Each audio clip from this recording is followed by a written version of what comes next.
Syederalun, sebanyak 300 lebih peserta Jambore Goeser Aceh Sumatera Utara atau GAS 3 tiba di Aceh Tengah pada Minggu 6 Maret. Ratusan tenda dipasang di pinggir Danau Laut Tawar, tepatnya di Kalapasir, Kecamatan Bintang, Kabupaten Aceh Tengah. Peserta berasal dari setiap komunitas sepeda yang tersebar dari Aceh dan Sumatera Utara. Mereka mengakui bahwa Aceh Tengah layak menjadi tempat jambore bersepeda berkelas internasional.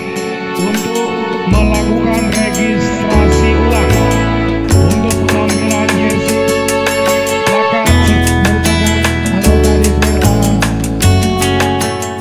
Selain hawa yang sejuk, Kota Takengon juga memiliki danau yang indah. Dari Aceh Tengah, Romadani, Serambi On TV.